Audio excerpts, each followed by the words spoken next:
Hello everyone, welcome back again to my channel Garuda Skrimo, channel opini olahraga khususnya sepak bola yang positif dan membangun langsung dengan gua dari sini di Melbourne, Victoria, Australia. It's been like a month ya since video terakhir kita kali ini. Namun kali ini yang akan kita bahas adalah yang sedang hot-hotnya Garuda Calling yang terbaru. Nah, di depan saya ini sudah ada daftarnya nih. Nah, kita akan mulai langsung ya. Memang ada beberapa kejutan yang mungkin bukan kejutan. Eh, Seperti tidak adanya eh, Rafael Struijk di situ dan ada beberapa pemain-pemain yang kembali dipanggil. Nah, untuk kiper, kiper kita melihat ada 5. Ya, ini memang masih provisional squad, jadi bisa saja nanti difinalkan untuk dipanggil, tapi sementara mungkin mereka akan dipanggil untuk berlatih bersama ya, kemudian baru akan ditentukan skuad finalnya menjelang hari pertandingan. Nah, untuk kiper saat ini ada 5 ya, seperempat dari mereka kita sudah sering uh, mendengar namanya, yang pasti Martin Paz, Emil Audero, Hernando Ari, Nadeo Argawinata, dan satu lagi nih yang pertama kali baru dipanggil adalah Cahya Supriyadi. Yang ini bagi saya cukup mengejutkan karena memang terlepas dari bagaimanapun penampilan Cahya Supriyadi, Cahya Supriyadi memang pilihan utama di U20 ya, dan di U23. Hanya saja kalau menurut saya Cahya Supriyadi memang masih agak jauh.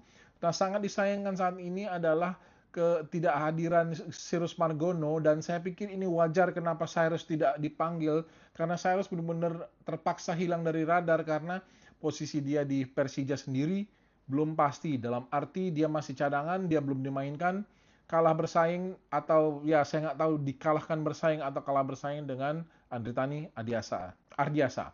Nah, jadi kita move on lagi. Cahya Supriyadi, uh, kiper yang cukup lincah, tidak terlalu tinggi, tapi mungkin untuk kiper-kiper muda Indonesia dia adalah salah satu yang paling usianya cukup matang ya dibandingkan yang lain, dibandingkan misalnya Dava, ataupun ya Dava yang ada dari Dewa United yang dari U17, walaupun ataupun kiper U17 di Piala Dunia kemarin. Jadi memang kita melihat bahwa di sini ada kesempatan untuk berlatih bersama bagi Cahaya Supriyadi dan menimba ilmu dari kiper-kiper yang ya sudah jauh lebih senior. Kemudian di back tuh ada Justin Hubner, Jay Itzes, Rizky Rido, Jordi Amat, Eliano Reinders, Kevin Dix, Elkan Bagot kembali dipanggil. Nah, ini sesuatu yang memang sangat kita tunggu-tunggu, dan lepas dari banyak kontroversi selama ini yang berjalan ya selama setahun lebih ya, mungkin hampir 2 tahun dari 2024. Tapi kali ini Elkan Bagot kembali dimasukkan ke dalam provisional squad. Kemudian Sandy Walsh, Dean James, Yance Sayuri, Calvin Verdong, Donitri dipanggil ke timnas senior, diberi kesempatan. Fajar Fatur Rahman juga kembali dipanggil ke timnas senior, diberi kesempatan, serta Muhammad Ferrari yang sudah beberapa kali pertandingan itu tidak ada dalam skuad timnas, kali ini kembali dipanggil lagi ya. Untuk gelandang, jadi kembali lagi ke back, tidak ada kejutan yang terlalu spesifik di situ ya, kecuali kembalinya Elkan Bagot. Kemudian dan masuknya Donitri beserta Fajar Fatur Rahman, tapi seperti yang saya bilang lagi, ini provisional squad dan squad final akan diumumkan menjelang pertandingan. Kemudian gelandang, Ricky Kambuaya, Joey Pelupesi, Nathan Chuaon, Ivar Jenner, Mark Locke, Witan Sulaiman, dan Tim Gapens beserta Arkan Fikri dan Victor Detan. Ini ada sebuah terobosan baru ya, dipanggil pemain-pemain muda ini.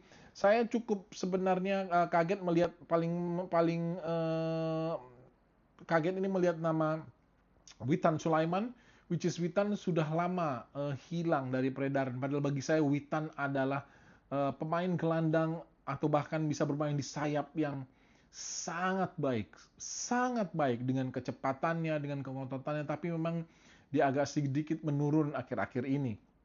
Nah, dengan dipanggilnya ini kesempatan buat Witan lagi kembali unjuk gigi. Tim Gapens juga Arkan Fikri ya, layak kita satu ini uh, mempunyai kesempatan karena memang tidak bisa bermainnya dua pemain ya. Saya pikir Tom Haye dan Shane Patinama yang memang dihukum ya, tidak bisa bermain beberapa pertandingan untuk timnas karena karena protes berlebihan yang dilakukan saat round 4 kemarin melawan Irak ya. Jadi Victor Detan juga merupakan suatu kejutan bagi saya. Victor Detan ini berkali-kali tampil kurang maksimal, kurang efektif di timnas U23 karena menurut saya pola bermain yang diterapkan ya. Detan itu memang bukan pemain yang eksplosif, tapi dia pemain yang pintar, yang cerdik. Dan ini kesempatan buat Victor Detan jika dia bisa masuk tim ya. Jadi ini cukup kejutan 4 nama ini di gelandang ya. Witan Sulaiman, Tim Gapens, Arkan Fikri, dan Victor Detan ya. Nah, kemudian untuk striker, Egy Maulana Fikri kembali dipanggil, Ole Romani, Dharma Oratmangun, bukan Dharma Oratmangun, Ragnar Oratmangun, Jens Raven juga mendapat kesempatan. Saya berharap Raven bisa membuktikan kualitasnya karena kita melihat permain Raven di U19 dan U20 itu sangat impresif ya. Tapi dia kurang bisa nyetel di klubnya sehingga tidak terlalu sering juga mendapatkan menit bermainnya. Jadi tidak merupakan pemain striker utama di klub Bali United. Kemudian Mauro Zylstra, ya pemain yang bagi saya menjadi tanda tanya besar karena tidak pernah bermain di Volendam, kemudian di Persija, tapi masih so-so ya. Di timnas pun masih so-so. Cuma ya mungkin ini udah kepalang tanggung di naturalisasi dan mungkin pelatih juga bisa melihat di mana kelebihan Zylstra sehingga dia tetap dipanggil. Ezra Walian yang sedang on fire, kejutan. Miliano Jonathans, Beckham Putra juga kembali dipanggil. Ramadan Sananta, Yakob Sayuri, Adrian Wibowo juga dipanggil kembali ya. Saya ingin melihat aksi-aksi Adrian Wibowo lebih banyak karena dia bermain dianggap cukup oke, tidak spesial tapi cukup oke di pertandingan. Kalau tidak salah itu melawan Lebanon ya.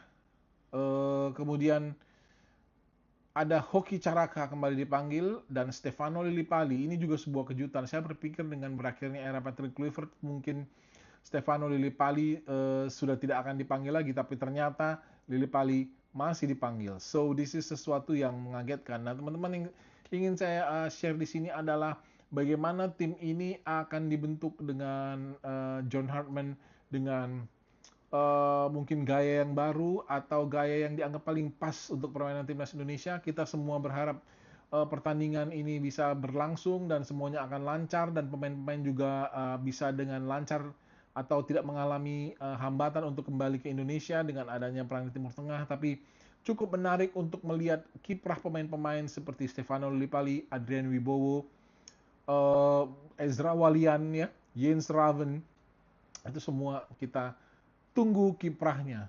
So thank you so much udah stay di video ini. Bagi saya cukup menarik pemain-pemain ini dan itulah pendapat saya atas dipanggilnya para pemain-pemain ini. Menarik melihat kejutan-kejutan seperti Cahya Supriyadi. Kemudian bagi saya yang punya kejutan Witan Sulaiman, Arkan Fikri, Victor Detan, Adrian Wibowo, Jens Raven, Ezra Walian. Itu saya tunggu semua bagaimana kiprah mereka selanjutnya di timnas kali ini. Thank you so much sudah menyaksikan video ini. Jangan lupa subscribe channelnya dan share videonya, like videonya. Thank you so much teman-teman. Until next time. Garuda, tak lelah